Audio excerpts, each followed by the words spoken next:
Olá, meus irmãos, muito bom dia. Nós chegamos ao nosso dia do Senhor. Parece que foi ontem que eu estava dizendo para vocês, na semana passada, mais uma semana, e aqui mais uma vez eu venho a dizer mais uma semana.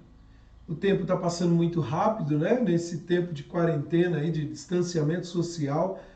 Mas louvado seja Deus que tem sustentado as nossas vidas, que tem cuidado de nós, que tem guiado as nossas vidas. E eu começo fazendo uma pergunta para você. Você agradeceu pela semana que passou, pelos desafios? Nós temos muito que agradecer a Deus, apesar das circunstâncias tão contrárias, tão adversas em algumas circunstâncias, em algumas situações, nós temos muito que agradecer. Que Deus abençoe sua vida, seja muito bem-vindo aqui conosco na nossa fanpage e também no YouTube, na pregação da palavra, na ministração daquilo que Deus tem para as nossas vidas. E creia, em breve nós estaremos juntos, se Deus quiser. Então, nós temos que simplesmente servir o Senhor com o que temos, na circunstância que temos, sem deixar de lado a palavra dele. Quero já de antemão e mais uma vez aqui dizer para você, compartilhe esta live na sua mídia social aí no Facebook, né? Que você compartilhe, abra aí uma sala de vídeo, é só colocar compartilhar, iniciar a sala de vídeo. Se você estiver no YouTube e tem o Facebook, você pode copiar a URL, o endereço aí, é só apertar o botão direito aí, copiar e colocar lá no Facebook. Assim você também vai estar levando a palavra de Deus para outras pessoas, evangelizando vidas. Esse é o nosso dever como igreja, de levar a palavra de Deus a todos os necessitados, a todos em todas as circunstâncias. Que Deus nos abençoe. Seja muito bem-vindo. Se você não é da Igreja Presbiteriana de Jaboticabal, seja muito bem-vindo no nosso meio. Sinta-se parte aí, acolhido pela família de Cristo. E o meu desejo é que o Senhor fale com você nessa manhã. Meu desejo é que nesta manhã você seja fortalecido pelo Senhor e pela sua palavra, a palavra dele que é poderosa para as nossas vidas. Vamos orar, vamos dar início à nossa escola bíblica dominical nesta manhã, manhã de aprendizado. Abaixe sua cabeça, feche os seus olhos, vamos começar agradecendo a Deus por este dia que ele nos presenteou. Pai amado, Deus Todo-Poderoso, muito obrigado, Senhor, por este dia, este novo dia em que as misericórdias do Senhor se renovaram sobre nossas vidas. Obrigado pela semana que passou, pela proteção do Senhor, o teu cuidado. Não há, Pai, coisa tão...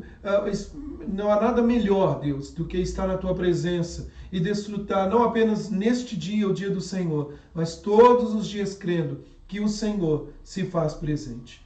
Pedimos, ó Deus, que cada parte deste dia seja guardado de forma devida ao Senhor, Senhor das nossas vidas. Abençoa a tua igreja, abençoa teu povo, abençoe meus queridos que estão assistindo esta live neste momento, que o Senhor fale aos nossos corações. Oramos em nome do Senhor Jesus Cristo. Amém, Deus. Queridos, vamos abrir nossas Bíblias lá em Hebreus, capítulo 13. Hebreus, carta aos Hebreus, capítulo 13, o versículo 5. Hebreus 13, 5. Abra sua Bíblia lá, Hebreus, capítulo 13, versículo 5. Nós vamos ler apenas o capítulo 13, o verso 5.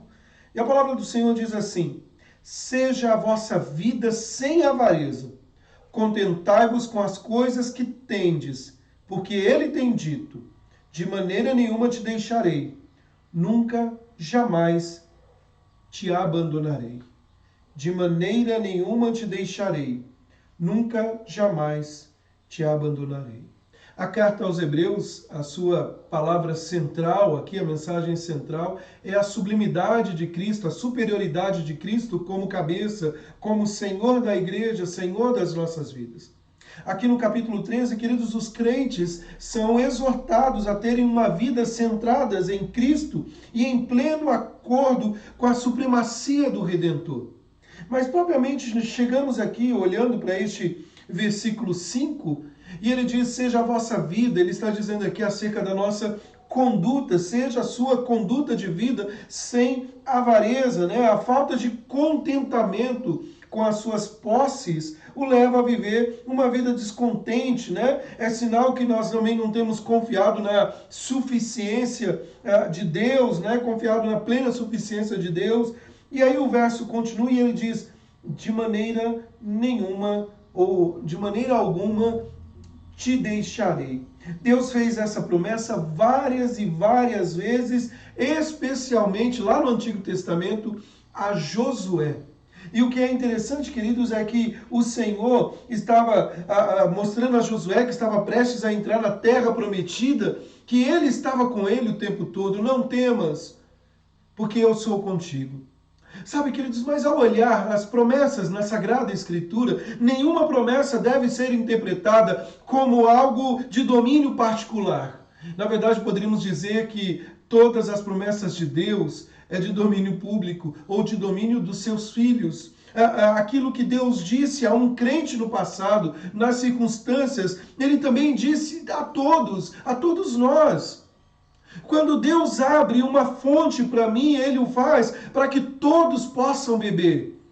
Então, se a promessa foi feita a Josué e a outros servos do Senhor do passado, ela também se dirige a nós, às nossas vidas hoje. E observe, queridos, que nós estamos vivendo um tempo difícil, um tempo de escassez em algumas circunstâncias, um tempo em que poderíamos dizer de perseguição, um tempo em que as pessoas estão preocupadas.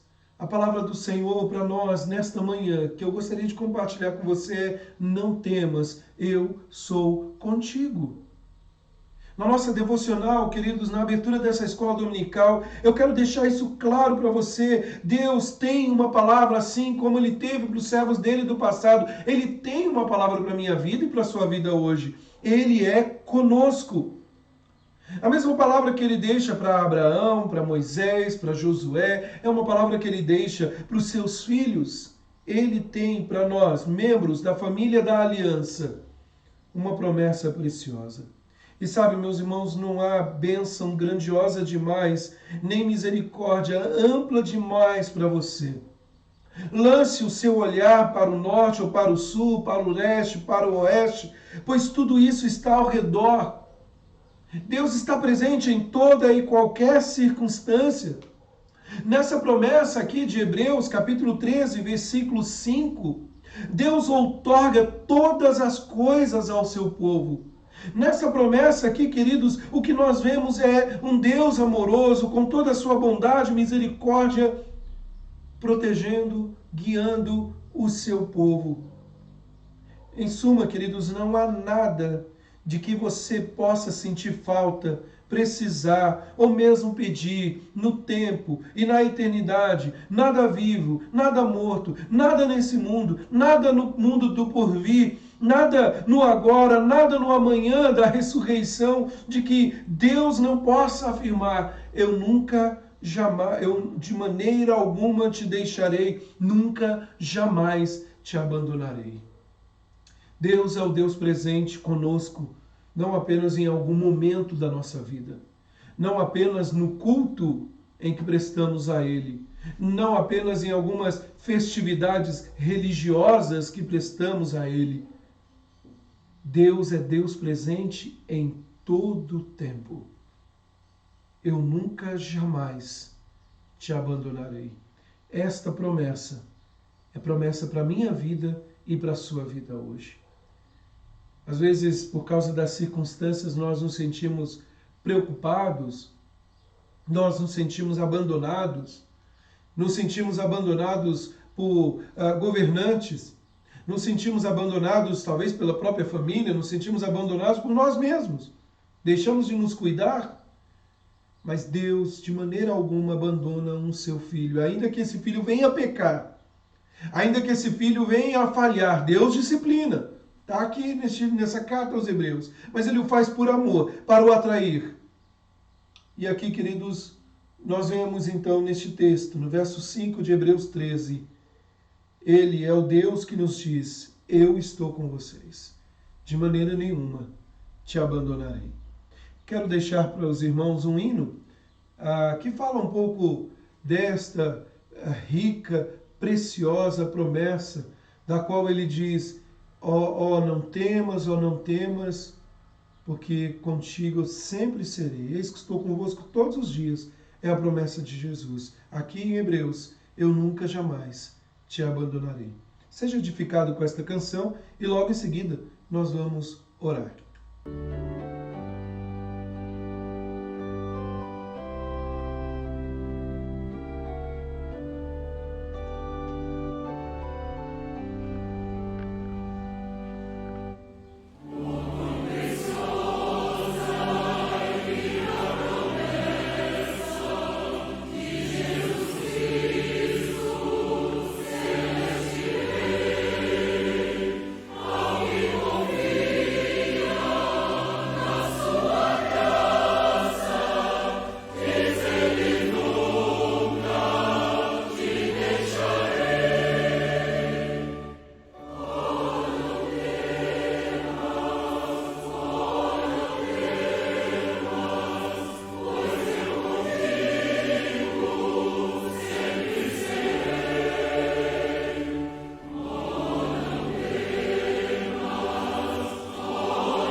Como é bom começar a semana sendo lembrado disso, né? Ó, não temas, ó, eu não temas, pois eu contigo sempre serei. Nós não sabemos o que vai acontecer nessa nova semana. Nós temos planos, ainda que limitados, mas temos planos. Mas não sabemos quais os desdobramentos dessa semana, como chegaremos até a próxima semana, ao dia do amanhã. Mas o que Jesus nos exorta, a semelhança do que lemos nesse texto, é que nós temos um Deus que tem cuidado de nós. Por isso Jesus diz lá em Mateus: não andeis ansiosos quanto ao que haveis de comer ou vestir. Né? E aqui em Hebreus capítulo 13, versículo 5, ele fala sobre o contentamento com aquilo que temos, no sentido de louvar a Deus, de agradecer por suas bênçãos na nossa vida. Vamos orar? Vamos falar com o nosso Pai que tem cuidado de nós, entregando a Ele nossa semana, entregando a Ele as nossas preocupações, inquietações, pedindo a Ele que nos ajude a descansar nessa promessa, promessa tão preciosa. Eu estou com vocês todos os dias. Vamos orar. Pai amado, Deus bendito, louvado e exaltado seja o teu nome. Obrigado, Senhor, pela tua palavra lida, palavra essa que vem ao nosso encontro. O Senhor é Deus presente, o Senhor é Deus conosco, o Senhor é quem conduz o seu povo, o Senhor está conosco. E, ó Deus, ensina-nos, ó Pai, a descansar. Descansar no cuidado paternal, descansar na sublimidade da graça de Deus sobre nossas vidas, descansar na certeza de que o Senhor supre as nossas necessidades todos os dias até a volta do Senhor. E ainda que venhamos a travar lutas, ainda, Pai, que venhamos a enfrentar os problemas, o Senhor está com teu povo, o Senhor está conosco. Pai, abençoa a tua igreja, abençoa teu povo neste momento, com as suas inquietações, suas preocupações, visita-os. E que esta palavra musical que ouvimos nesta manhã de não temer, venha encontrar guarida, e que a palavra do Deus Altíssimo que ouvimos ilumine a nossa mente sempre na nossa caminhada para sermos lembrados de que o Senhor está conosco, que o Senhor conduz as nossas vidas.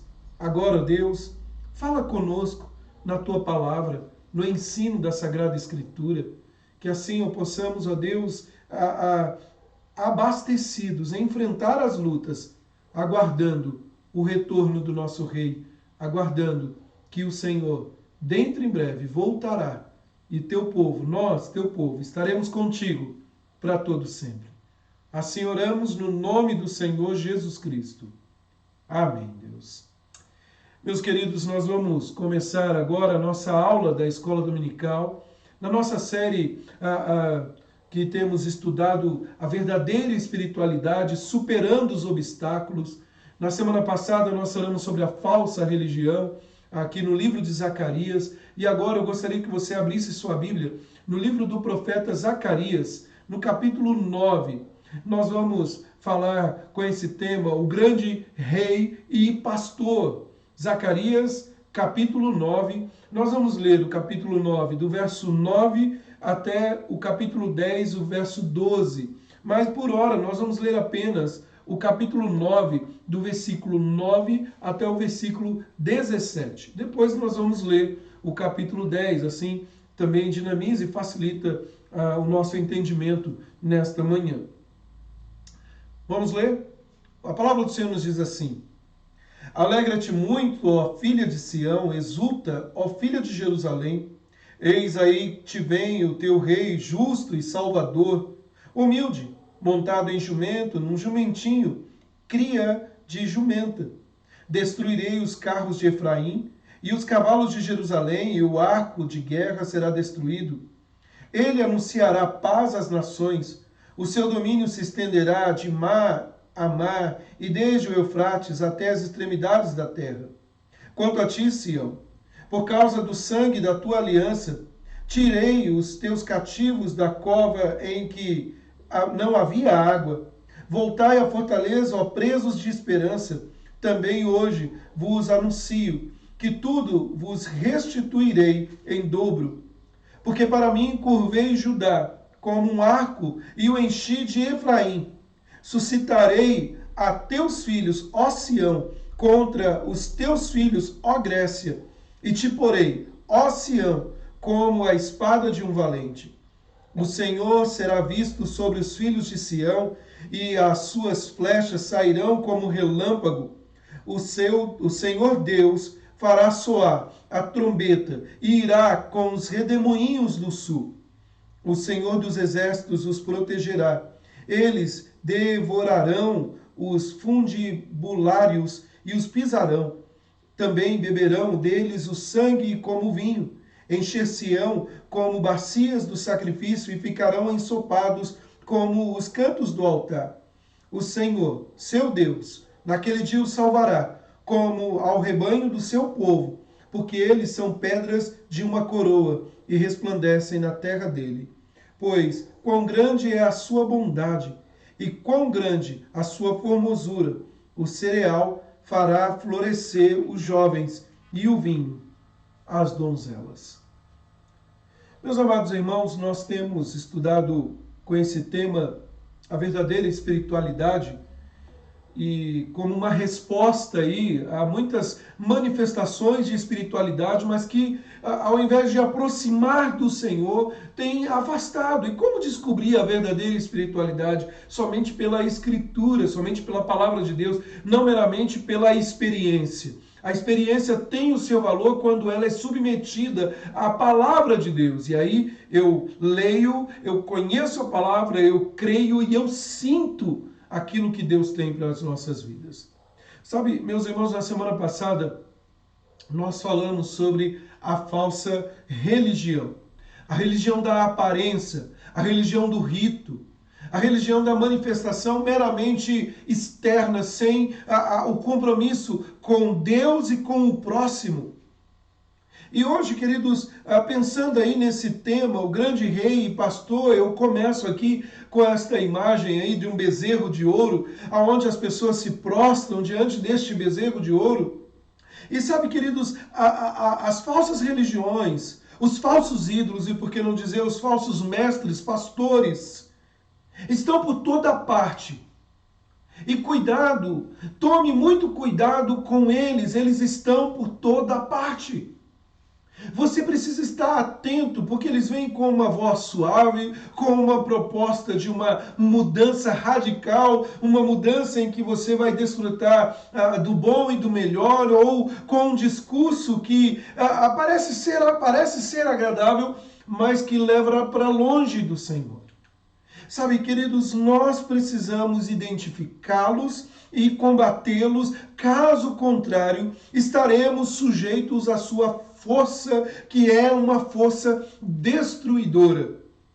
Os ídolos, os falsos mestres, a falsa religião, ela consome a nossa vida. Nós temos que tomar muito cuidado com isso. Nós temos que tomar cuidado identificando e combatendo a falsa religião. Sabe, meus irmãos, o nosso texto hoje, nessa segunda metade aqui do capítulo 9, ele contém um texto muito forte no que tange a esperança e o maravilhoso vislumbre da chegada do Messias. Nós falamos das 8 visões até o capítulo 7 e agora aqui nós temos que uma sessão que aponta para a vinda do Messias, a restauração, a esperança gloriosa. Meus irmãos, como sempre, dificuldades surgem no texto, nós temos que ter cautela para não inferirmos aqui no texto coisas que ele não está nos dizendo. Nós vimos na lição anterior, na semana passada, Zacarias repreendendo de forma contundente a falsa religião dos judeus. Aqui no capítulo 9, o capítulo 9 começa, se você olhar aí na sua Bíblia, no verso 1, com uma expressão sentença. Sentença pronunciada da parte do Senhor contra a terra de Adraque e repousa sobre Damasco, ou seja, as principais cidades da Síria ao norte de Israel. É interessante que a palavra diz aqui, repousa essas cidades, são o local do descanso do oráculo da parte do Senhor para com eles. Aqui, queridos, o Senhor põe os olhos sobre todos os homens e tece a sua sentença, o seu juízo. Mas a partir do versículo 9, queridos, o que nós temos aqui, do verso 9 a 16, nós lemos sobre a vinda do rei associada à restauração do povo de Deus. Sabe, meus irmãos, neste capítulo 9, nós vemos muito a realeza restaurando o povo, conduzindo o seu povo. No capítulo 10, o que nós temos aqui, queridos, é a denúncia da péssima liderança, os falsos pastores, os falsos mestres, mas que se segue com a descrição do cuidado pastoral, do cuidado do Senhor para a condução do seu povo, do seu rebanho. Apesar de termos falsos mestres, há aqueles que o Senhor levanta como seus soldados, os verdadeiros pastores, que conduz com fidelidade ao seu povo na palavra de Deus. Bom, em primeiro lugar, queridos, o que eu quero olhar para esse texto aqui, eu acabei fazendo menção, não coloquei o slide para você aí, mas o que eu quero aqui, dentro das divisões, é, em primeiro lugar, olhar para este capítulo 9 como o convite à oração e confiança. O convite à oração e à confiança. E olha só, queridos, para a gente entender um pouquinho aqui do que está acontecendo neste texto aqui, numa leitura rápida deste capítulo 9, o que ela revela para nós são dizeres específicos do Senhor com relação ao que a gente chama da historicidade da época, a Grécia como alvo do abatimento efetivado pelos judeus. Se você olhar no versículo 13 do capítulo 9, eu tenho que pôr e tirar o óculos aqui, porque míope é complicado. O verso 13 diz assim: porque para mim curvei Judá como um arco e o enchi de Efraim, suscitarei os teus filhos, ó Sião, contra os teus filhos, ó Grécia. Queridos, o que nós temos aqui neste livro de Zacarias, e propriamente no texto que estamos lendo, é o que chamamos da poesia escatológica, ou a linguagem poética que aponta aos eventos futuros e aos eventos do fim, de um evento distante. A escatologia que fala da doutrina das últimas coisas, sim, ela aponta e há toda uma cadeia escatológica apontando para os eventos da vinda do Messias e a segunda vinda, a primeira e a segunda vinda, mas propriamente olhando aqui no nosso texto, num contexto para aquele povo que poderíamos chamar de um contexto imediato e médio, ou seja, a médio prazo, é quase que imediatamente, porque privilegiados que somos, nós temos aí o delinear da história, né? Sabemos pelo menos parte da história, basta você buscar e pesquisar. Quase que imediato nos vem à mente, queridos, a guerra conhecida como a Guerra dos Macabeus, que foi iniciada aí no ano 167 a.C., no qual os judeus se livraram do domínio dos Seleucidas. Esses Seleucidas aqui era uma linhagem de governantes advinda aí de um dos 4 reis, dos 4 generais gregos que se dividiram entre si o grande império de Alexandre o Grande. Vemos então de um período que aponta para este momento. Nessa divisão aqui, o general Seleuco, né, ficou com o controle da Síria e da circunvizinhança. Veja que a palavra no início do verso 1 ele diz sobre essas regiões aqui, né, no verso 1. Apesar de muitos comentaristas ignorarem essa ligação do texto com a história que eu acabei de fazer menção, de um período após aí Alexandre o Grande, a divisão em 4 generais aqui, a sequência desse parágrafo aqui em relação a isso é um descortinar da invasão de Alexandre ao Oriente Médio. E o que é interessante, queridos, é que isso torna a descrição natural, a descrição profética, seguindo aí da ação histórica, Deus agindo na história. Nós vemos um avanço natural nas profecias de Zacarias, tornando aí arbitrário qualquer abandono de implicação desse texto. Sabe, meus irmãos, mas há por um outro lado. Então, quando nós vemos uma profecia para aquele momento, ou por um momento próximo, que poderíamos dizer mais próximo deles naquele contexto, ele aponta também, e é inegável, a profecia escatológica, a linguagem utilizada em diversas partes no texto que nós acabamos de ler, desse parágrafo. Ele nos fala da chegada do Messias, nos fala do desarmamento de Israel devido à paz, lá no verso 10, do estabelecimento da nação em sua terra, da prosperidade permanente. E cria tudo isso, queridos, quando nós olhamos um cenário para a confiança, através da oração, buscando a Deus, que cumpre no tempo e na história aquilo que Ele tem para as nossas vidas. Eu vou colocar para nós o seguinte, queridos, nesse capítulo 9, no nosso texto, no verso 9 até os versos 16, esse texto nos fala, queridos, da paz para Israel e para o mundo, da permanência definitiva dos judeus na terra da promessa, e uma figura de prosperidade para os habitantes de Israel, os quais terão filhos que crescerão e encherão as praças dos pais, ou do país, falta um acento aí. Se você olhar lá no capítulo 8, o verso 5, ele nos diz assim, uma promessa linda: as praças da cidade se encherão de meninos e meninas, e nelas brincarão. Ou seja, a presença do Senhor é a proteção, e agora o ambiente é de paz, de prosperidade. Então o que nós temos nesse texto são essas figuras que aparecem aqui: paz, permanência e prosperidade. Paz, permanência e prosperidade. E esse cenário que vemos aqui dos versos 9 a 17 é que compõe, queridos, a exortação à confiança, a exortação à oração. Meus amados irmãos, a profecia de Zacarias, capítulo 9, o verso 9, foi cumprida com a entrada triunfal de Jesus em Jerusalém.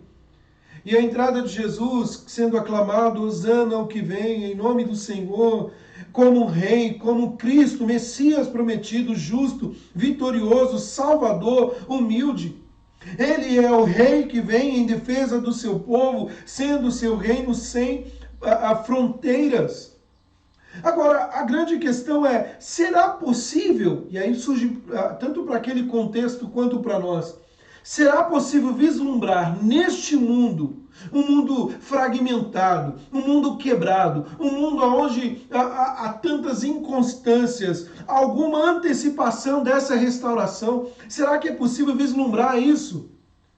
Nos dias de Zacarias, o povo não experimentava prosperidade, ou melhor dizendo, o povo não experimentava prosperidade. Ageu, capítulo 1, verso 6, ele fala que eles trabalhavam, mas colhiam muito pouco. O texto nos fala, queridos, que eles estavam ali colocando como num saquetel furado. E a pergunta é a seguinte: como confiar que viria um período de grandes e fartas colheitas? Como estabelecer confiança no Senhor? E Zacarias, queridos, nos diz que a chave para isso é a dependência de Deus em oração. É a dependência de Deus em oração. O apóstolo Tiago nos lembra que a oração de Elias pedindo chuva para a terra seca de Israel foi atendida. Peça chuva ao Senhor e Ele dará chuva. Mas lembre-se de que tal oração deve ser acompanhada de um coração arrependido e quebrantado. E eu gostaria, queridos, de olhar para esse texto, percebendo algumas nuances aqui. Destacando aqui que o caminho da bênção é o caminho da oração que procede de um coração quebrantado, um coração que confia, um coração que depende do Senhor.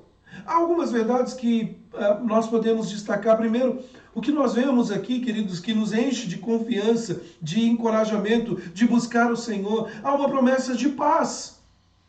Ao olhar aqui, queridos, esse texto, no verso 10... No verso 9, nós já fizemos menção o quanto que se cumpre, né, com a entrada triunfal de Jesus. Alegra-te muito, ó filha de Sião, exulta, filha de Jerusalém. O quanto isso fica nítido, a figura do Messias, de Cristo. Mas o versículo 10 diz: destruirei os carros de Efraim e os cavalos de Jerusalém, e o arco de guerra será destruído.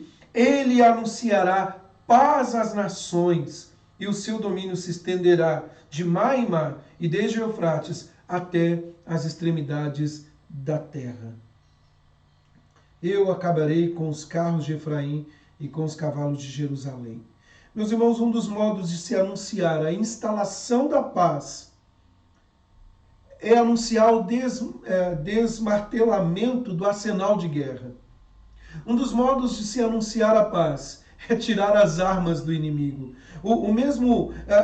Essa mesma cena ocorre em Isaías, no capítulo 2, verso 4, quando ele prevê uma paz mundial escatológica, dizendo que todo armamento será transformado em ferramenta agrícola. Isaías capítulo 2, verso 4. Aqui, queridos, o texto nos fala que os carros de guerra puxados por cavalo serão aposentados, ficarão apenas como uma figura demonstrativa de que a guerra acabou, tudo cessou. É interessante, queridos, que a palavra hebraica utilizada aqui no texto traz uma ideia de cortado fora, extirpado. Traz uma ideia de cessação. O texto não deve ser entendido de tal forma que somente Efraim possui carros de guerra. Não, ele diz que Judá, os cavalos, e ele está dizendo agora não haverá mais guerra de nenhuma das partes. Todo Israel haverá paz em todos os lugares, em todos os territórios. Há uma promessa de paz. O mundo clama por paz. Nós vemos uma promessa de paz advinda para aquele povo. Mas isso aponta para o Messias e para a sua segunda vinda com uma paz que somente Ele nos proporciona. Meus amados irmãos, depois de falar dos poderosos carros de guerra, o profeta fala de um outro instrumento letal que era usado tão fortemente na figura da guerra, que são os arcos. É interessante ainda que ele mostra isso, esse cessar da guerra. E esses arcos aqui, o alcance dos arcos era mortal. As flechas atingem os inimigos a grande distância. Faz como que uma arma perigosíssima. Hoje em dia nós não usamos os arcos na guerra, né? Mas naquela época era um instrumento terrível, mortal, os arqueiros. E sabendo disso, queridos, Zacarias diz que também esse trunfo militar será quebrado para que nunca mais seja utilizado por outra pessoa. É como quebrar o arco, num símbolo de que agora não há mais guerra. Sabe, queridos, é claro que o texto coloca o desarmamento aqui em termos militares antigos. Hoje as guerras não são travadas mais com charrete, com cavalos, ainda que possa se usar, com arcos. Hoje em dia, queridos, as armas são mais tecnológicas e armas de devastação que nós temos pela frente. Mas, queridos, o texto aponta para a paz e ela é confirmada com esse desarmamento militar, mostrando que a superioridade do Senhor que traz a paz. O que muitos nos dias de hoje diz, quem mais tem armas, mais garante a paz. Na verdade, queridos, o resultado não será apenas para Israel naquele contexto, mas para todos. Para todo mundo. E um fator aqui, um outro fator esplêndido que nós encontramos nesse texto, é o fator de que o Messias não vai reinar apenas Israel, apenas para Israel, mas dominar as nações em todo o mundo. Ele é o Senhor sobre todas as coisas. O nosso texto aqui que lemos, ele diz que ao dizer o seu domínio se estende de mar em mar, a ideia parece ser parece ser a de limitar um território entre dois mares, ou seja, fala da continuidade em todo o mundo, a promessa que se estende de reinar não apenas sobre Israel, mas por todos e sobre todos. E essa ideia aqui também se confirma, queridos, quando aparece aqui o rio Eufrates, que surge como um limite inicial de um controle que alcança até os confins da terra. Então, queridos, é certo que qualquer rio, vale, monte, serve como esta figura. Mas uma coisa que é destacada aqui, queridos, é que a menção do rio Eufrates certamente trazia à mente do judeu daquela época que aguardava, possuía a terra da promessa, a aliança feita com Abraão, o qual previa a posse territorial, desde o Eufrates até o rio do Egito, lá em Gênesis capítulo 15, verso 18 a 21. E uma observação a ser feita é que, apesar do texto hebraico dizer apenas desde o rio até os confins da terra. A expressão rio é um modo costumeiro daquela época de se referir ao rio Eufrates, razão pela qual o nome desse rio entrou aí na tradução. Então a ideia é que essa paz se estende a todos, essa paz ela se estende de forma abrangente, o seu reinado não é um reinado territorial, local, mas por todas as nações. Há uma ligação, queridos, com a aliança abrâmica aqui que brota do nosso texto. Veja o verso 11, ele diz assim: quanto a ti, Sião, por causa do sangue da tua aliança, tirei os teus cativos da cova, em quem não havia água. Em que não havia água. A promessa feita ao patriarca envolvia a permanência da sua descendência na terra prometida. Por isso o Senhor trará Israel de volta ao seu território de direito. Mas, queridos, esta aliança é uma aliança se estabelecida não mais com o velho pacto, mas com a nova aliança, conforme Jeremias capítulo 31. Além, queridos, de prever uma restauração para Israel, há também além de prever uma restauração espiritual para Israel, ela prenuncia o retorno daquele povo ao seu país, uma vez que foram dispersos. Isso nós lemos em Ezequiel e outros textos. E aí poderíamos destacar, queridos, a promessa da permanência.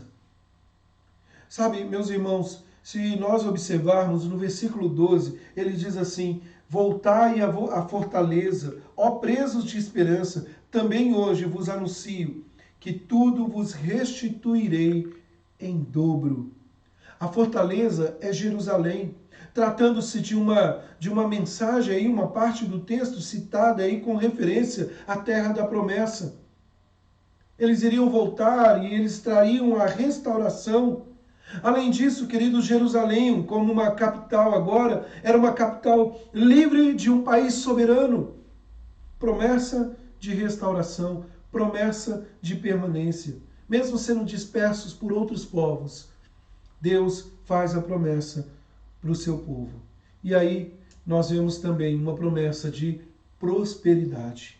No versículo 13, ele diz, no nosso texto aqui: porque para mim curvei Judá com um arco e o enchi de Efraim. Suscitei a teus filhos, ó Sião, contra os teus filhos, ó Grécia, e te porei, ó Sião, como a espada de um valente. E a continuação até o verso 15, o Senhor será visto sobre os filhos de Sião, e as suas flechas sairão como relâmpago. O Senhor, Deus, fará soar as trombetas, e irá com os redemoinhos do sul. O Senhor dos exércitos protegerá. Eles devorarão os funtibulários e os pisarão. Também beberão deles o sangue como vinho. Encher-se-ão como bacias do sacrifício. E ficarão ensopados com os cantos do altar. Sabe, queridos, o que nós temos aqui, esse quadro é tão contrário ao quadro anterior, que alguns tendem a ignorar a figura bélica que aparece nesse trecho. Mas o que nós temos aqui, queridos, é o significado de uma declaração de que Deus, o Deus é soberano, que é soberano sobre as nações, tem poder de abater estas nações inimigas e tem poder de levantar o seu povo e trazer prosperidade a esse povo. E nesse caso aqui, queridos, a paz que nós vemos aqui vem somente depois da guerra e depois da vitória de Israel sobre os seus inimigos, sobre a rebeldia dos outros povos. Vindo a permanência e a prosperidade. O texto mostra isso, queridos, que apesar de todo o contexto difícil, Deus tem palavra de esperança, apesar da guerra ao redor. O poder e a vitória vêm de Deus e da ação deste Rei, Senhor, sobre todas as coisas. Uma promessa de paz, uma promessa de permanência e uma promessa de prosperidade. O resultado final de tudo isso, queridos, como nós vemos, é a confirmação, a filiação de Israel, a sua restauração. Verso 16 diz: naquele dia o Senhor, o Deus deles, os salvará como rebanho do seu povo, de modo que eles serão como pedras de uma coroa encravadas em sua terra. Duas figuras que são utilizadas aqui, né? A primeira é de um rebanho, como o rebanho do Oriente Médio, não era tratado com descaso, era tratado com um cuidado amoroso, benevolente da parte dos seus pastores, da condução. A segunda figura que nós olhamos aqui é a figura que reflete aí o caráter permanente da habitação de Israel, restaurado a terra da promessa. E o que temos aqui, queridos, é as pedras preciosas ali colocada na coroa. O valor da coroa e das pedras fazia com que o trabalho da confecção dessa peça real exigisse dos ourives ali um esmero, um cuidado todo especial. A figura aqui é de cuidado. E o verso 17 diz assim: quão grande é a sua benevolência e a sua graça, o trigo fará crescer os jovens e o vinho as donzelas. Então veja, além de paz para Israel e para o mundo, além da permanência definitiva dos judeus na terra da promessa, a última faceta é exposta, a figura da prosperidade para os habitantes de Israel, e se estende a todos os filhos de Deus espalhados por toda a terra. Israel, com isso, queridos, tinha uma esperança dupla. Esperança no futuro escatológico, e esperança do presente, no decorrer da história, em relação ao domínio grego. A Igreja de Cristo tem essa mesma esperança. Tem esperança de um dia chegar no céu, onde não haverá mais dor e sofrimento, e teremos paz, permanência e prosperidade, vinda da parte do Senhor, encontrar-se com o Senhor e com os santos, sem pecado, sem sofrimento, habitar por toda a eternidade com Deus para a glória, em sua glória. Então, queridos, a primeira coisa que nós vemos nesse texto é uma exortação à confiança, à oração, e orar dizendo: Senhor, ministra paz, Senhor, eu creio, me conduz. É alimento para o povo que anda em meio a uma terra tão vacilante. Mas a segunda coisa que nós encontramos no texto, queridos, é uma advertência contra os ídolos, o encorajamento do pastor e a figura do bom pastor.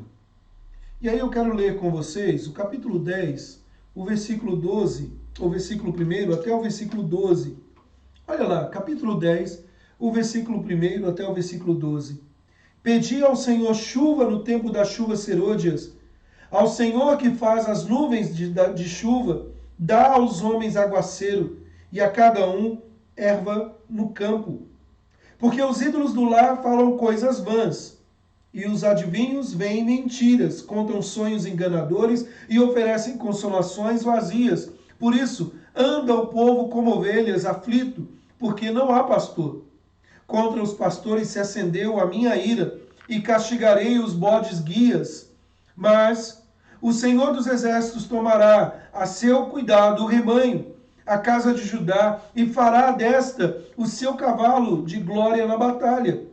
De Judá sairá a pedra angular, dele a estaca da tenda, dele o arco de guerra, dele sairão todos os chefes juntos, e serão como valentes que, na batalha, pisam aos pés e aos seus inimigos na lama das ruas, pelejarão, porque o Senhor está com eles, e envergonharão os que andam montados em cavalos.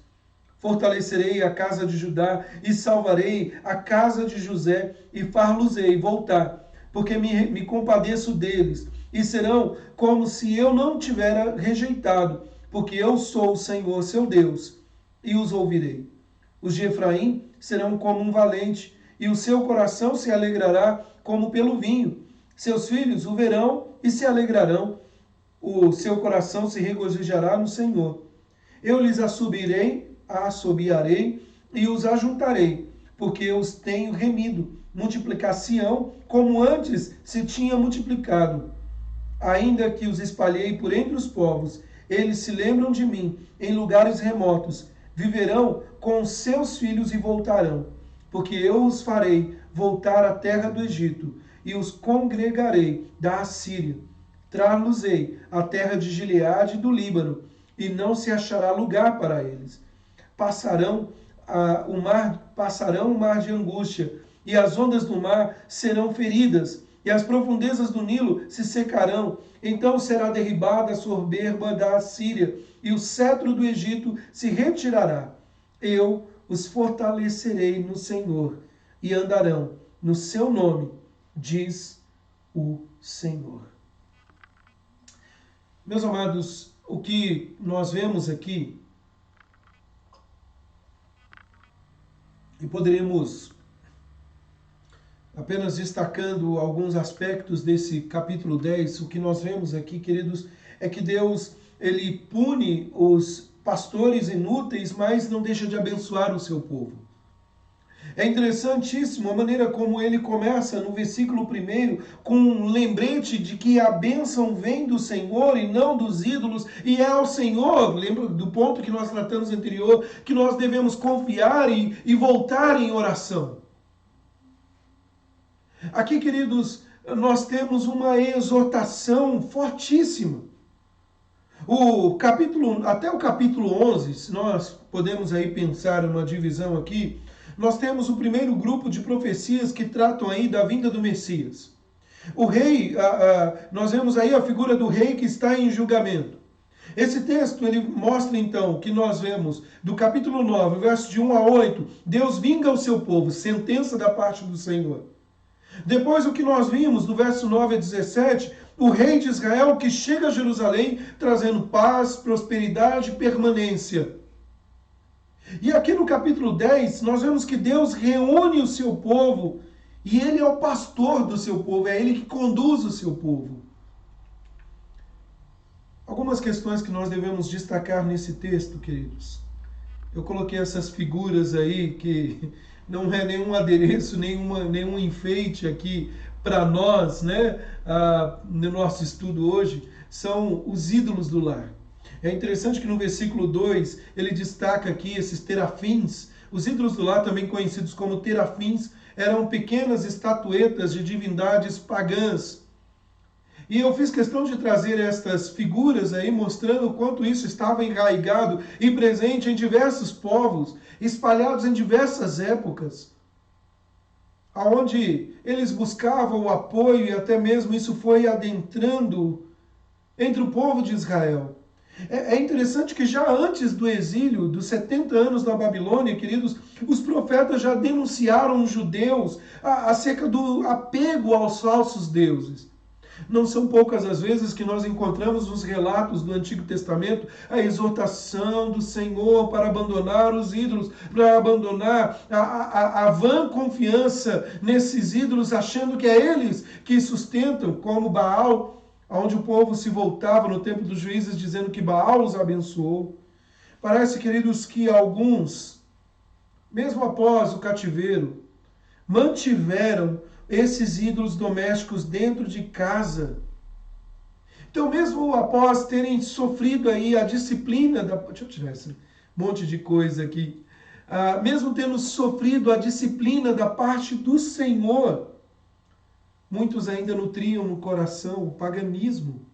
E este paganismo foi se infiltrando sorrateiramente no coração deles, levando a uma vã confiança, se desviando do Senhor. Veja que o texto, no versículo 2, ele mostra isso. Eles andam como ovelhas aflitos, desesperados, porque não tem pastor, porque estão confiando em coisas que não podem trazer o socorro, como esses ídolos destacados aqui. Observe, queridos, que a consequência da influência deles são ovelhas perdidas. Ovelhas que não têm um pastor. Sabe, meus irmãos, o que este verso 1 e 2 faz, como eu disse, é um lembrete de que a bênção vem das mãos do Senhor, não dos ídolos. E nós temos uma advertência ao povo para não voltar aos pecados da idolatria cometidos antes do exílio. Esses ídolos do lar falam coisas vãs, diz o texto. Literalmente o texto está dizendo que esses terafins falam impiedades. E as pessoas são levadas por aquilo que ele sopra no seu ouvido. É como se disséssemos Satanás agindo por trás da idolatria, soando, falando sorrateiramente, levantando a falsa religião. E, meus irmãos, às vezes alguém pode dizer, não, eu não tenho um ídolo no lar como essas estatuetas aí. Não, não tem. Na verdade, nós muitas e muitas vezes nutrimos ídolos em nossos corações. São falsos mestres, como pastores, com a sua voz suave e adocicada, tem levado muitos para longe do Senhor. E vivem, ainda que pastoreados como ovelhas, sem pastor. Eles falam de consolações vazias, diz o texto, ou seja, sem propósito. Conduz o povo para longe de Deus. Aqueles que dão ouvido andam sem rumo, estão aflitos. Se tratarmos, queridos, na lição anterior, como nós tratamos, falando da falsa religião, é bom que se diga que toda falsa religião tem um falso líder, tem um falso pastor, tem um falso mestre.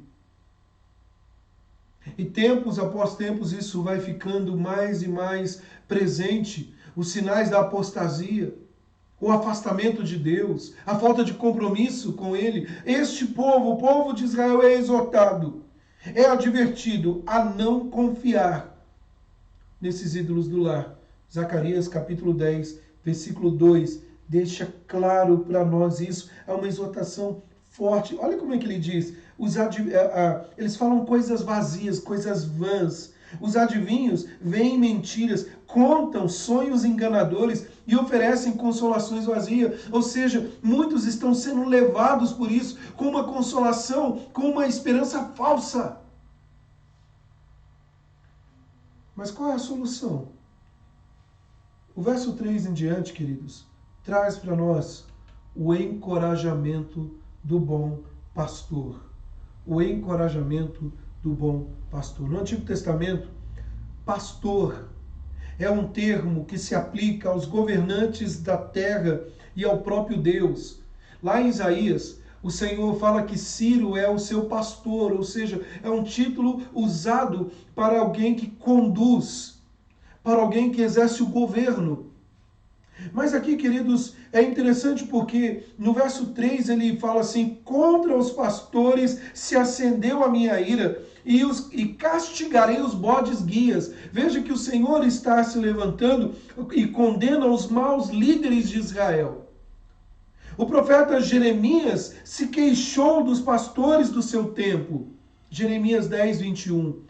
Profetas até mesmo eram profetas profissionais, pagos para dizer o que o povo queria ouvir. Nada semelhante com os dias de hoje, né? Sabe, queridos, mas o encorajamento vem disso. O Senhor é o pastor que nunca destrói ou desampara o seu rebanho.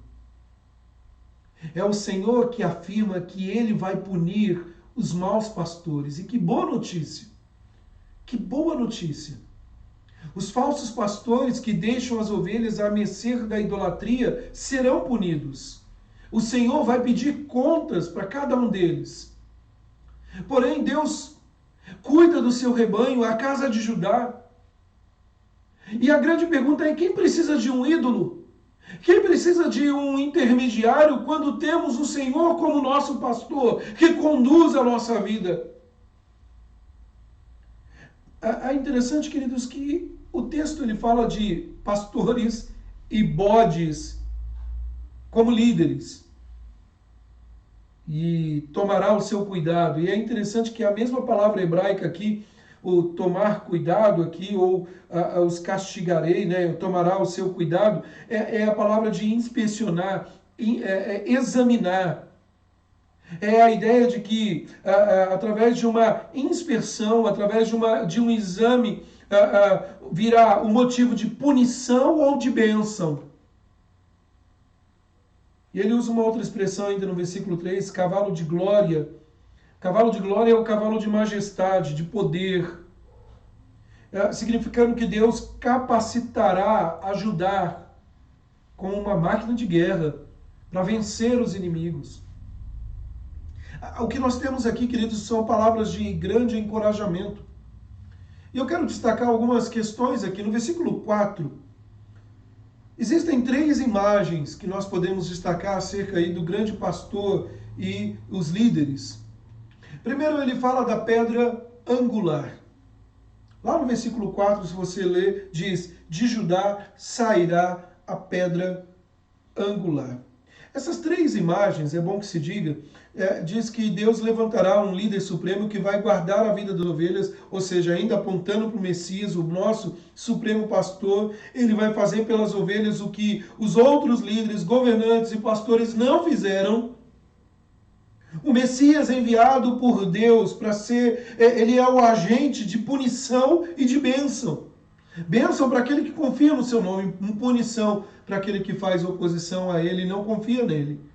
Ele é a pedra angular. Note que esse verdadeiro líder será a pedra angular. O fundamento seguro, o fundamento estável. Essa imagem da pedra angular é emprestada de passagens como Salmo 118, verso 22, Isaías capítulo 28, verso 16.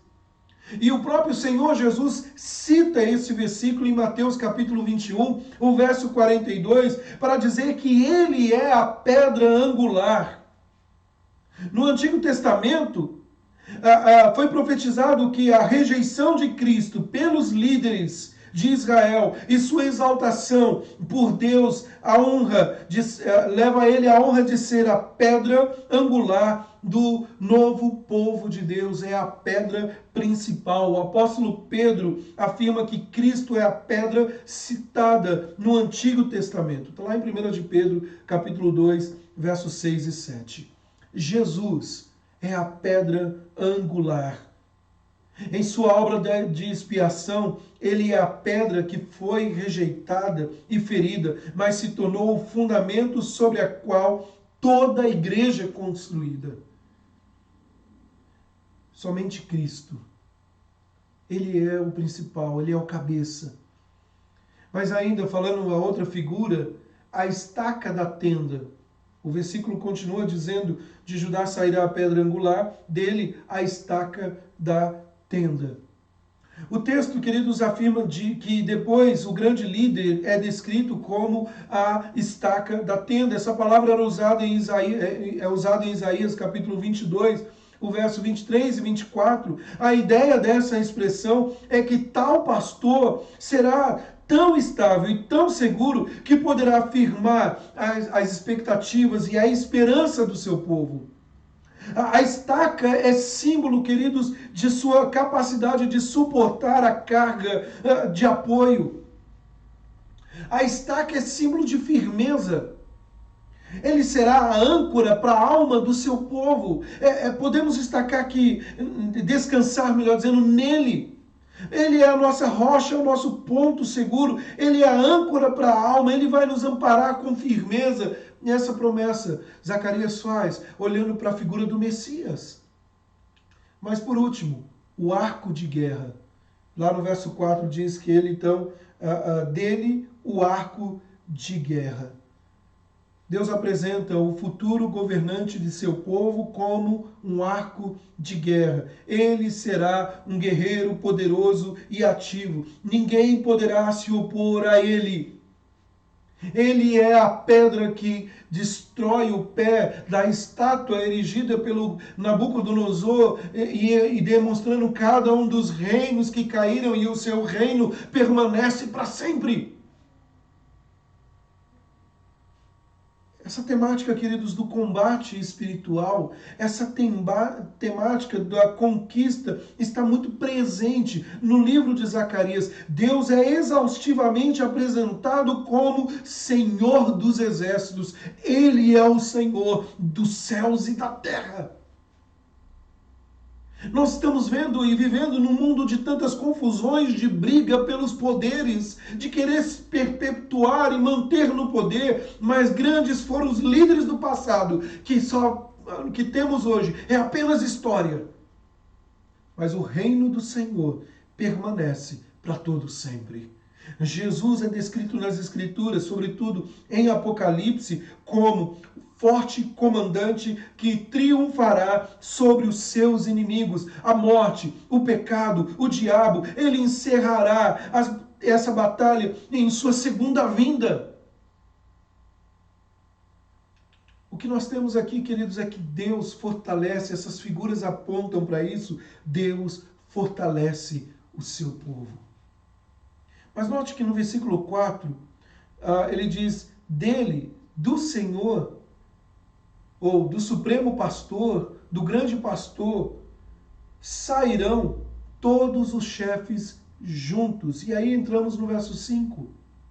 E aqui, queridos, é interessante porque o texto fala que desse governante absoluto, no hebraico aqui é difícil, esses chefes destacado aqui, mas a palavra designa um governante cuja autoridade é segura e absoluta, não opressiva como a autoridade dos homens, e ele escolhe os seus ministros, e é ele que comissiona os seus ministros, é ele que dá autoridade para os seus, é por isso que nós destacamos líderes fiéis. O verso 5 fala sobre isso. E serão como valentes, que na batalha pisam aos pés os seus inimigos, na lama das ruas pelejarão, porque o Senhor está com eles, e envergonharão os que andam montados em cavalos. Eu coloquei um texto extenso aí, mas belíssimo para nós pensarmos nessa figura. Se por um lado nós temos a figura dos falsos mestres, dos falsos pastores, por outro lado Deus levanta líderes fiéis. O Senhor promete enviar outros para pastorear e cuidar o seu povo. Não os falsos pastores que entregaram as ovelhas para serem destruídas, mas líderes que pelejarão para manter os seus filhos, ou os filhos de Deus, melhor dizendo, protegidos contra os perigos. A fonte da graça e a fonte da força e da coragem deles está muito bem declarada, assim como o Senhor disse para Josué, lá em Josué capítulo 1, verso 9, aí, não temas, ser forte e corajoso, porque eu, Senhor, estou contigo. Aqui ele reafirma, e ele em todo tempo reafirma isso aos seus servos ao longo da história. O Senhor está com eles. Os líderes da igreja não precisam se atemorizar ou se acovardar frente aos desafios do pastoreio, pois o Senhor dos exércitos vai adiante deles. Sabe, meus irmãos, é tão bela esta figura e é emocionante saber que apesar de toda o levante, apesar de toda oposição, nós não estamos sozinhos. O Senhor está conosco na batalha, é Ele que nos capacita. No mesmo livro de Zacarias, lá no capítulo 4, ele diz, não por força, nem por violência, mas pelo meu Espírito, diz o Senhor. É interessante a figura do versículo 5 aqui, porque se por um lado o texto diz que os valentes na batalha pisam aos pés dos seus inimigos na lama, mostra que os seus inimigos, mesmo montado a cavalos, ou seja, é meio que difícil você lutar contra alguém montado num cavalo, serão envergonhados, porque o Senhor está com eles, Ele é a garantia da vitória. Então perceba, queridos, que a pedra angular, a estaca da tenda, o arco de guerra, o grande pastor das suas ovelhas que está conosco, todas essas figuras mostram, queridos, que Jesus Cristo, Ele deu a sua vida por amor das suas ovelhas. Ele mesmo se tornou como uma ovelha muda perante os seus tosqueadores, aos quais de forma cruel o pregaram no madeiro.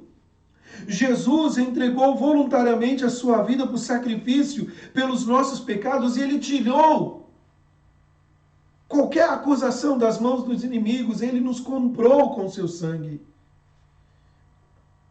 Se por um lado a cruz foi instrumento de vergonha, ela também é símbolo da vitória.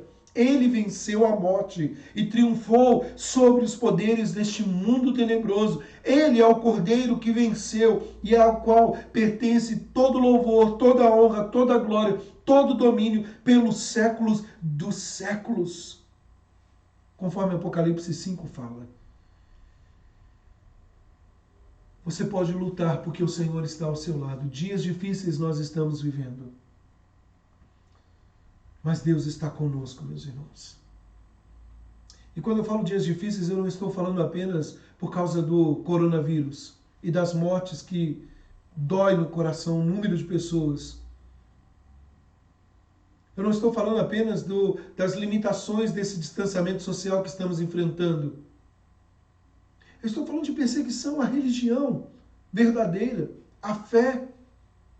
Eu estou falando dos servos do anticristo que estão tão presentes, dos falsos mestres, da mentira sendo propagada e nós temos que lutar com a verdade. Louvado seja Deus que temos o nosso bom pastor. Queridos, o texto ele caminha mostrando essa figura tão preciosa. O Novo Testamento revela que esse Messias não é outro a não ser Jesus. O que Zacarias está aqui nos apresentando, o rei e pastor. Assim como ele foi contra os pastores que se acendeu a ira do Senhor dos Exércitos no passado, o castigo do exílio seria com os líderes, e também vem a ira de Deus no futuro. A pedra angular, a estaca da tenda, o arco de guerra, todos os chefes juntos são uma referência ao grande filho de Davi, ao Messias que estabeleceria o seu reino na sua plenitude. E juntos, o pastor real, o pastor rei e suas ovelhas são como guerreiros imbatíveis, incansáveis, batalhadores que lutariam e derrubariam os cavaleiros, porque o Senhor estará com eles. E a partir daqui, queridos, do verso 6 em diante do nosso texto, que figura que nós temos? Nós vemos a figura aqui, queridos, deste grande líder conduzindo o seu povo. Por exemplo, no verso 8, diz que o Senhor assobiaria e pronto, eles todos juntos. O Senhor havia resgatado a todos eles. Sabe, queridos, quando nós olhamos este versículo 8 aqui, há uma convocação, é o Senhor chamando de todas as partes. O verbo assobiar aqui foi usado também para Isaías capítulo 5, verso 26, para mostrar que Deus usou o exército assírio na batalha. Mas aqui, queridos, a figura é de ajuntá-los. É como... e todos em um momento estarão juntos. A bênção seria grande e haveria de se multiplicar como antes. Sabe, queridos, a profecia de Zacarias, ela traz lembranças de que o mesmo Senhor que conduziu no passado é o Senhor que conduz no presente, na época de Zacarias, e num futuro posterior, com a primeira, e num futuro um pouco distante das que nós almejamos, a segunda vinda, do qual nós estamos inseridos. Ele é o bom pastor que conduz as suas ovelhas. Ele se apresenta assim, em João capítulo 10, Jesus fala que ele é o bom pastor. As minhas ovelhas conhecem a minha voz. É como se dissesse, as minhas ovelhas conhecem o meu assobio e elas vêm correndo e elas estão seguras porque eu sou o pastor, eu estou conduzindo as minhas ovelhas. Eu quero concluir, queridos, nesta manhã. Há muitos querendo nos conduzir por caminhos errados. Não precisamos segui-los nem viver como ovelhas sem pastor. O bom pastor já veio. Nós devemos ouvir a sua voz e segui-lo para repousar em pastos verdejantes junto a águas de descanso. A solução de Deus para a ameaça dos lançadores aí de tendas, né, dos maus pastores, é o rei que governa sobre o seu povo, é o bom pastor. É poder afirmar, eu não preciso de um novo pastor, de uma nova moda, porque eu tenho um pastor que conduz a minha vida. Eu já disse isso aqui.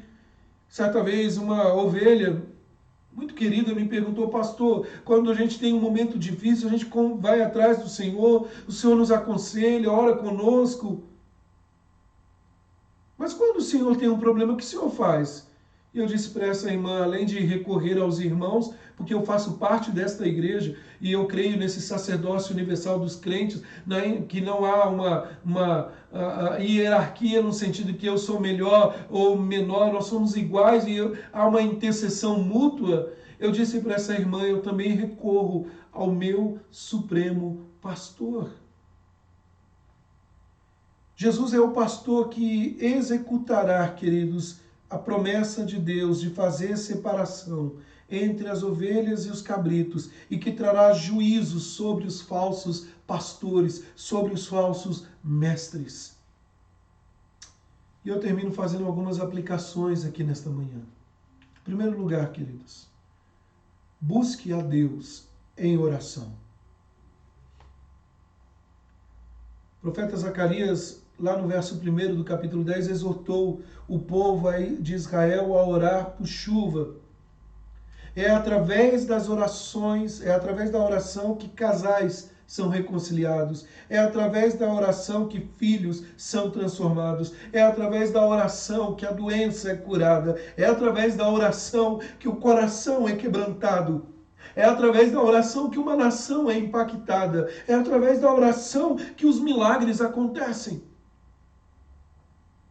Nós precisamos acreditar na oração, no poder que ela tem, não na oração, não na palavra verbalizada em si, mas a quem dirigimos a nossa oração, o Senhor. A Bíblia nos ensina que nós devemos enfrentar o sofrimento com oração, porque o clamor dos filhos de Deus muito pode por sua eficácia. É triste, meus irmãos, e até, por que não dizer, vergonhoso, ver nos nossos dias que estamos mais ávidos em criticar, em apenas apontar as falhas do país que estamos vivendo, do que dobrar joelhos e orar, clamando ao Senhor em arrependimento, em contrição.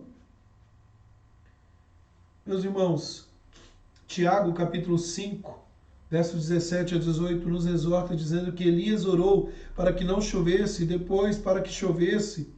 E ele diz que ele orou com intensidade, com fervor, e Deus o ouviu. Meus irmãos, o que Elias experimentou através da oração também está disponível para você. Busque a Deus em oração. Eu estou muito feliz de saber que a SAF da nossa igreja, diversas irmãs, tem um grupo da SAF no WhatsApp, estão intercedendo, orando todos os dias, orações belíssimas, com ministração da palavra. Louvado seja Deus por sua vida, minha irmã, que tem apoiado o trabalho do Senhor, não só por causa de uma igreja institucionalizada, não, é o reino de Deus, orando, clamando o Senhor.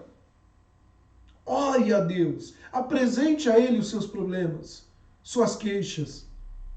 Segundo lugar, identifique os ídolos do coração.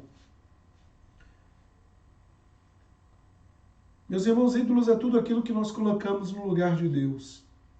A igreja evangélica hoje luta ferrenhamente contra quaisquer imagens de escultura em seus edifícios religiosos. Nós não usamos figuras. Nós cremos que apenas na palavra e precisamos dela. Acredito que qualquer tipo de paganismo dos dias de Zacarias não tem espaço no meio evangélico. Mas, infelizmente, há segmentos ditos evangélicos que têm constituído ídolos dos mais variados, seja um chaveiro ou um pastor, a figura humana, onde a oração do pastor é mais forte, ou a caneta da prosperidade, ou o elemento X, ou o elemento Y, e buscam ali o amparo. Sabe, queridos, nós devemos tomar muito cuidado, porque é verdade que nós não temos estatuetas em nossas igrejas, em nossos lares, mas ainda existem ídolos que estão muito bem fixados no altar do nosso coração. E foi assim que o apóstolo Paulo falou sobre os pecados dos crentes em Colossos, aos Colossenses. Ele diz assim lá em Colossenses 3,5: fazei, pois, morrer a vossa natureza terrena, prostituição, impureza, paixão lasciva, desejo maligno e avareza, que é idolatria. Estamos nutrindo ídolos em nosso coração e não estamos percebendo, e estamos nos distanciando de Deus. Não há nenhuma estátua aqui. Não há nenhum ídolo aqui pagão. Mas talvez exista em meu coração a ganância, um apetite insaciável por coisas vazias. O apóstolo João diz: guardai-vos dos ídolos, dinheiro, poder, a busca por aprovação, a preservação da boa reputação ou da sua reputação, meramente custe ao que custar, o desejo por sucesso profissional a qualquer custo. Quais são os ídolos no seu coração? Um filho, uma filha, um marido, uma esposa, um namorado, uma namorada, um noivo, uma noiva? Quais são os ídolos no seu coração? Um pastor, um líder religioso, O que ele diz está falado. Em terceiro e último lugar, confie apenas em Jesus. Os nossos ídolos querem nos levar a acreditar que não somos uma pessoa de valor a menos que tenhamos sucesso, poder, dinheiro, fama, beleza, riqueza, filhos, esposa. O Evangelho é a boa notícia para quem quer viver sobre as demandas, longe desses falsos deuses. O Evangelho é libertador. Só Jesus pode nos dar o que buscamos em algo tão vazio. As pessoas estão buscando paz e pagando caro por isso e não encontram a paz. Somente Cristo pode nos dar o que ninguém mais pode nos dar. O Evangelho nos ensina que não precisamos construir a nossa identidade. A verdade sobre quem somos é a partir de tudo isso. Ele nos molda, é Ele que nos dá a identidade. Sabe, meus irmãos, muitos séculos atrás, um grande teólogo do passado chamado Agostinho, conhecido como Santo Agostinho ou Agostinho de Hipona, um servo do Senhor, dos maiores teólogos da história da igreja, ele disse o seguinte: fizeste-nos, Senhor, para ti, e o nosso coração anda inquieto enquanto não descansa em ti. Somente em Jesus Cristo, somente Ele pode nos oferecer paz, perdão e significado na nossa existência. Confie somente em Jesus. Somente em Jesus. Confie nele. Descanse nele. Encontre a paz que somente Jesus pode dar. Vamos orar? Pai amado, Deus bendito, quero te agradecer por esta manhã, Senhor, em que aprendemos um pouco mais da tua palavra. Senhor, aplica essas verdades em nosso coração e dar-nos coragem, Senhor, coragem de conduzir a nossa vida de maneira, ó Deus, em que o Senhor seja enaltecido, de maneira, ó Deus, que fujamos da aparência do mal, que fujamos da idolatria, de maneira, Senhor, que a glória, a honra, o louvor seja dado a Ti. Quero te agradecer, ó Pai, porque o Messias veio, Jesus Cristo, e através dele nós fomos reconciliados contigo, Senhor. E temos a esperança do retorno deste Messias, um tempo de paz, de prosperidade, um tempo de permanência, sem dor, sem sofrimento, nos aguarda. Mas enquanto esse tempo não chega, Senhor, que possamos experimentar a paz que somente o Senhor Jesus pode nos dar. Livra-nos dos nossos ídolos, Senhor. Livra-nos, ó Deus, de cair na armadilha, de construirmos um altar para cultuarmos a nós mesmos, mas que possamos adorar somente a Ti. Assim, ó Deus, nós oramos agradecidos, em nome do Senhor Jesus Cristo. Amém, Deus. Meus queridos, chegamos ao fim da nossa aula nessa manhã. Eu espero que Deus tenha falado ao seu coração. Daqui a pouco, às 10 horas da manhã, nós vamos ter a aula para os adolescentes. Fizemos um teste na semana passada, deu certo, onde nós vamos usar uma ferramenta aí, acho que é Meeting, e podemos compartilhar aí várias câmeras no celular, ou mesmo no desktop, no computador, e juntos ali aprender um pouco mais da palavra de Deus. Se você não é adolescente nem jovem, mas quer participar, pode participar. Eu vou jogar lá no grupo do WhatsApp para os irmãos, vou colocar aqui também na nossa fanpage, você pode acessar por esse endereço, tá bom? Deus abençoe a vida dos amados, tenhamos um domingo de paz, de tranquilidade. Lembrando também, temos a aula para as crianças daqui a pouco, com o ensino da palavra de Deus. E hoje à noite, às 18 horas, como nós temos feito, pregação da palavra de Deus, uma palavra de esperança para a sua vida, uma mensagem que tem por propósito trazer ânimo ao seu coração. E eu gostaria que você dedicasse esse tempo, né? Não desperdice esse tempo. E aqui fica uma exortação aos membros da Igreja Presbiteriana de Jaboticabal. Na hora que temos a transmissão do culto, o que você está fazendo? O que você está fazendo no seu dia a dia? Você está se alimentando? Agora que a gente está distanciado, a nossa fé está sendo provada. Você está conseguindo fazer isso? Sentar com a sua família para aprender da palavra de Deus? Os dias são maus, o tempo está sendo abreviado. Como nós estamos? Então, às 18 horas, dedique esse tempo para ouvir da palavra de Deus. O tema da mensagem nessa noite é tende bom ânimo, ou tenhais bom ânimo. O Senhor tem uma palavra de ânimo para a nossa vida. Deus te abençoe, Deus te fortaleça. Fique com Deus. Que a graça dele fortaleça toda a sua família. Estou tentando desligar aqui. Tchau, tchau, meus irmãos.